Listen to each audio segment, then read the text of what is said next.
नमस्कार दोस्तों, एक सिचुएशन इमेजिन कीजिए कि कोई अपना क्रिप्टो एक्सचेंज ऐप खोलता है, पोर्टफोलियो के सेक्शन में जाता है और वहां उन्हें एक नया टोकन दिखता है, लेकिन उसका बैलेंस जीरो है, बिल्कुल शून्य। तो आखिर ये क्या है? कोई ग्लिच है या कोई मजाक? दरअसल ये जीरो बैलेंस कोई गड़बड़ नहीं है, बल्कि एक बहुत बड़े फाइनेंशियल क्राइसिस के बाद की कहानी का एक अहम हिस्सा है। तो आज हम यही समझने वाले हैं कि इस जीरो के पीछे की असली कहानी और कानूनी गारंटी क्या है। तो ये जो मिस्ट्री टोकन है, ये असल में एक बहुत बड़े फाइनेंशियल क्राइसिस के बाद सामने आया।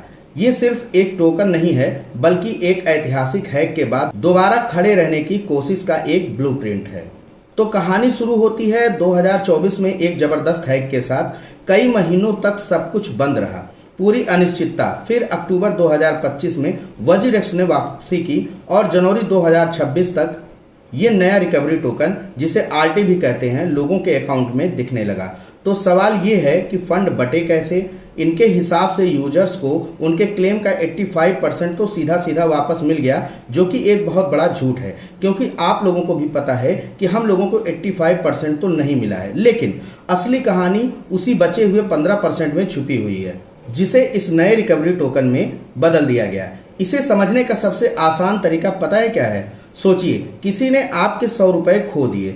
अब उसने आपको 85 रुपए तो कैश में दे दिए और बाकी का 15 रुपए के लिए एक पर्ची दे दी कि जब पैसे आएंगे तो दे दूंगा। पर क्या ये रिकवरी टोकन वाकई सिर्फ एक मामूली सी पर्ची है? और यहीं पर कहानी एक बहुत दिलचस्प मोड़ लेती है। ये टोकन सिर्फ एक वादा नहीं है, ये एक बहुत ही खास कानूनी टूल है, जिसे एक बड़े फाइनेंशियल संकट को संभालने के लिए ही डिजाइन किया गया है। देखिए, ये रिकवरी टोकन कोई मीम कॉइन जैसा नहीं है, जिसकी कीमत बस हवाई बातों पर ऊपर नीचे होती रहे। इसके ठीक उलट ये एक कानूनी कर्ज को दिखाता है। ये कंपनी की बैलेंस शीट पर एक असली कानूनी देनदारी है, ना कि कोई सट्टेबाजी वाली चीज। तो ये क्या चीज है?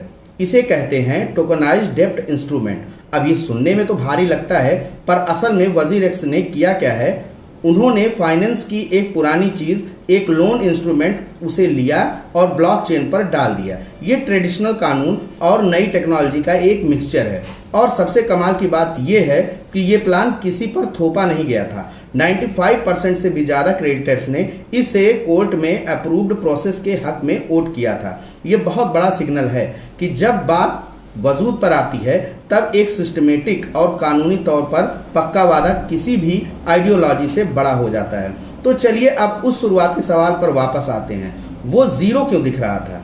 देखिए, कॉर्पोरेट रीस्ट्रक्चरिंग की दुनिया में जीरो का मतलब बेकार नहीं होता है दोस्तों। इसका मतलब होता है कि अभी तय नहीं है। ऐप में इस टोकन का दिखना इस बात का डिजिटल प्रूफ है कि सिस्टम में आपका क्लेम ऑफिशियली रजिस्टर हो चुका है। ये एक सोया हुआ हक है जो बस एक्टिवेट होने का इंतजार कर रहा है। ठीक है, तो क्लेम तो रजिस्टर्ड है, लेकिन ये तय नहीं ना हुई वैल्यू असली पैसों में कैसे बदलेगी।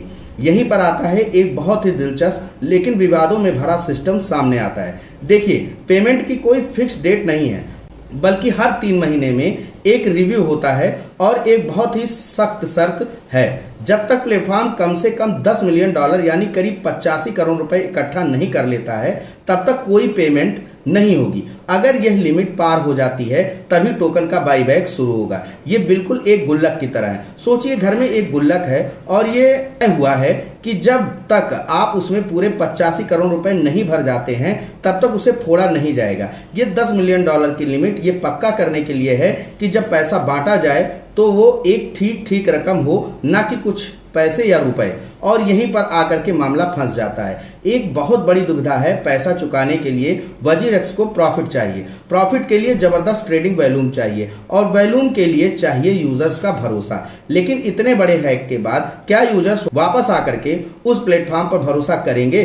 अगर लोग ट्रेड नहीं करेंगे तो प्रॉफिट नहीं होगा, और अगर प्रॉफिट नहीं हुआ तो वो $10 मिलियन वाली गुल्लक कभी भरेगी ही नहीं। ये एक ऐसा नियम है जो कंपनी के भविष्य को सीधे सीधे यूजर्स के भरोसे से जोड़ देता है। लेकिन रुकिए, इस कहानी में एक और बड़ा ट्विस्ट आ सकता है।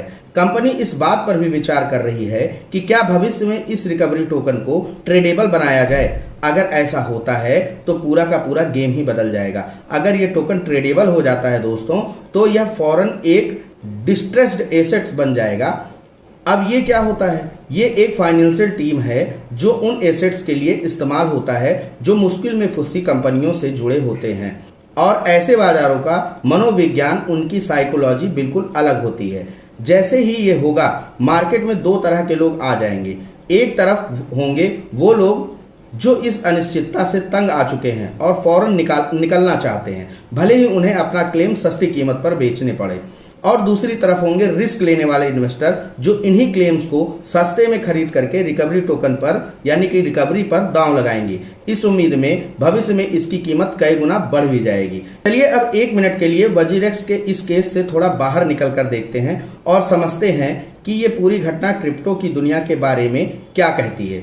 ये सिर्फ एक एक्सचेंज के डूबने और उसके उभरने की कहानी से कहीं ज्यादा है। क्रिप्टो की शुरुआत ही एक फिलॉसफी से हुई थी कि हमें बैंकों या पारंपरिक अदालतों पर निर्भर नहीं रहना पड़ेगा। इसका मूल मंत्र था कोड ही कानून है, यानी स्मार्ट कॉन्ट्रैक्ट और टेक्नोलॉजी ही सब कुछ तय करेंगे। तो सबसे बड़ा सवाल यही है कि जब उस सेंट्रलाइज्ड प्लेटफॉर्म पर कोड फेल हो गया, जब $230 मिलियन गायब हो गए, तो ब्लॉकचेन कुछ नहीं कर सका। हल के लिए उसी पुराने ट्रेडिशनल लीगल सिस्टम का दरवाजा खटखटाना पड़ा।